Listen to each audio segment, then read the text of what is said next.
আমার এই আপু দুবাই প্রবাসী আপু এই গান ছুটি করে গান ছুটিরে কি বয়ানটা দেয়, এই নায়ক গান ছুটিরে কি বয়ানটা দেয় আপনারা দেখেন, মজা পাবেন।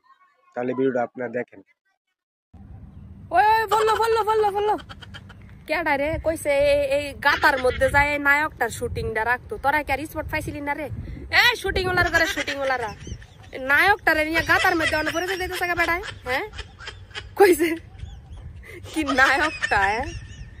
এ নায়ক, নায়কের নাম কি তা কইতারি না, কোন গোলামের বুতে জানি আরে ডেক্কা দিছে, ডেক্কার সুতরে গাতার মধ্যে যায় পড়তাছে। কিলা নায়ক ওরা কেন এই গাতার মধ্যে শুটিং রাখছে? বালা কথা, বডিগার্ড রাখতেন না ওই নায়কের লগে। অনেক গাতার মধ্যে পড়ে যেতে বডিগার্ড লাগতো না নায়ক উড়ানোর লাগে। সবসময় আমরা করে কয়ে দেয় এমন এমন ঠ্যাঙ্গা মার্কা নায়ক যদি স্পটে আনেন মানে গাতা গুতা স্পটে, তাইলে বডিগার্ড রাখেন দুইটা যাতে টান্না হাসরায় তুলতারে না। হাসা না কি কই দাম কম চাই।